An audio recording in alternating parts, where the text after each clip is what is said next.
Você sempre acha que você poderia, em alguma situação, ter feito melhor.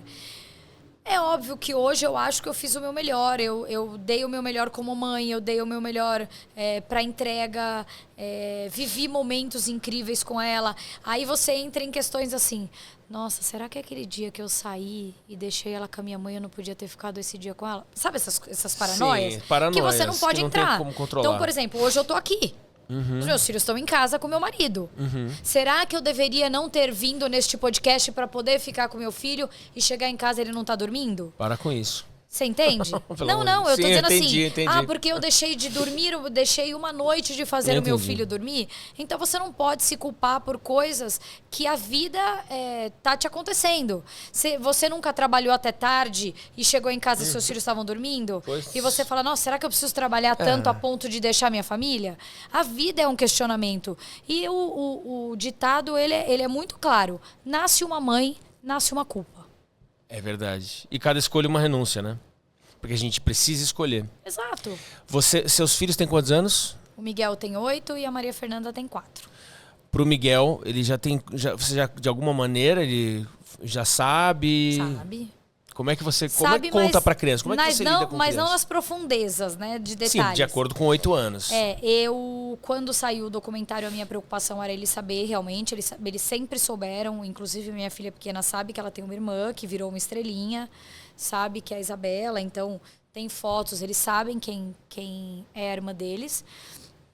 Mas como ele já sabia mais detalhes assim e poderia vir a saber com o documentário, na sessão de terapia dele, eu e a psicóloga, a gente entrei junto com ele para contar, então só para resumir, para contar para ele. E ele na época, na sessão, ela perguntou se ele queria me perguntar alguma coisa, ele ainda falou que não queria me perguntar nada, porque ele já me perguntou várias vezes e eu nunca tinha contado. Então sabe quando a pessoa pergunta, aí surge um outro assunto, fugi desse. Fugir. Então eu sempre conseguia fugir, só que acabei contando. Aí contei que ela caiu do prédio, que ela sofreu um acidente, que ela não sobreviveu. Então não entrei em detalhes, porque uma preocupação minha e da psicóloga era assim, ele saber que é o pai... Gerar raiva. Não, e ele fazer essa ligação, de achar que todo pai faz isso com o filho. Exato. Entendeu? Então essa foi uma questão muito preocupante, que a gente se preocupou muito. Então, durante o tempo, o pessoal dos amigos dele do prédio comentaram. Aí ele me liga no interfone, mãe, é verdade que tinha sangue? Tadinho, aí eu falo, meu Deus, e agora o que eu vou responder? Porque muitas vezes nem eu tô preparada para contar para ele sobre isso. As mães precisam se tratar também. Muito. E saber. Então eu falei para ele, olha, eu não quero que você toque nesse assunto aí embaixo, é um assunto muito sério, é um assunto da nossa família. E o que você tiver curiosidade, o que você tiver vontade de saber, é para mim que você vai perguntar. Então o que ele fazia? A gente ia dormir e ele falava para mim, ô mãe, mas quando ela tá, onde é que ela tava? Por exemplo, ele demorou para entender que ela não era filha do meu marido. Porque ele nunca viveu essa experiência de pais separados. Claro, tem 2 pais, aquela história. Ele achava que era filha do meu marido. Aí eu tive que explicar. Então, sabe o fulano que tem a filha dele? Sabe a ciclana que tem a filha dela? Então, hoje eles não namoram. Então, cada um tem os seus filhos da sua mãe. Fui contextualizando pra ele. Aí ele me perguntava com quem... Ele me perguntou uma noite que a gente foi dormir com quem que ela tava.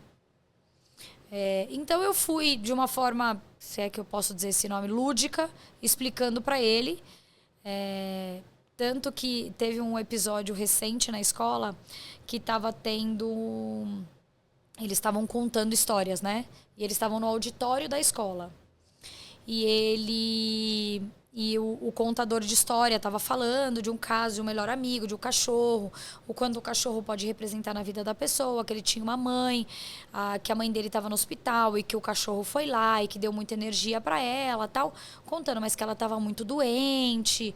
E aí uma outra criança perguntou, mas, ô tio, e a sua mãe, ela já saiu do hospital? E ele falou, não, a minha mãe infelizmente veio a falecer e ela virou uma estrelinha. E agora ela olha para mim lá do céu. Ele levantou a mão e falou assim, eu também tenho uma irmã que caiu do prédio e que virou uma estrelinha e que tá lá no céu. Nossa, agora, com 8 anos? Agora, recentemente. O auditório inteiro virou para ele. E aí, a coordenadora da escola me ligou, né, preocupada, tipo, se ele tivesse algum efeito sobre isso, porque foi muito espontâneo. Ele nunca comentou sobre isso, mas foi muito espontâneo ele fazer essa ligação. E aí deu para perceber, e eu perguntei para ele quando ele voltou da escola, eu fui sondar. E aí, como foi? Sobre o que o tio contou a história, o que aconteceu? E ele não me contou. Então, quer dizer, aquilo para ele foi natural. Não é algo que ele contou como, nossa, um trauma, nossa, eu estou sofrendo por isso. Não. As meninas, aí eles ficaram observando ele depois, né? Aí algumas meninas vieram falar com ele para perguntar o que tinha acontecido. Ai, mas o que aconteceu? Você tá triste? Ele falou, não, ela caiu do prédio. Não tô triste não, tá tudo bem. Saiu, foi jogar bola. Então aquilo foi natural para ele.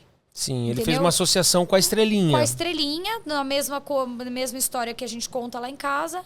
Então aquilo para ele foi espontâneo. E era isso que eu queria que se tornasse na vida dele. Algo que aconteceu. E outra, nem aconteceu na vida dele, né? Ele herdou isso. Ele herdou isso. Então, por isso a minha preocupação, pelo fato deles não terem nada a ver com isso. Por isso que muitas pessoas me questionam.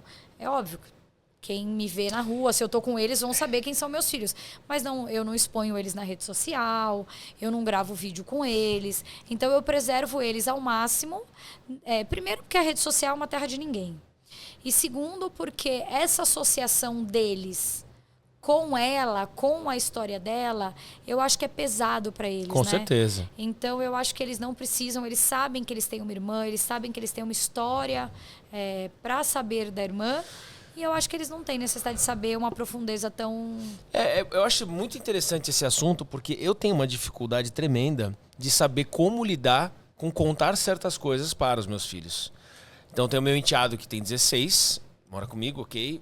Os meus mais novos de 5 e 2, mas eu tenho um de 11 e 8, que não mora comigo, que são do meu primeiro casamento.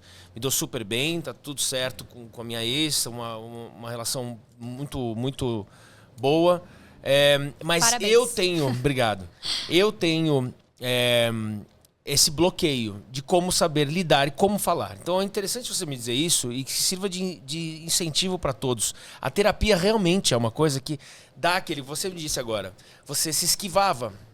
Porque até que ponto a gente sabe que a criança tem determinada idade para compreender? E compreender o quê? Até que ponto? Qual é a vertical que você vai entrar no assunto com aquela criança?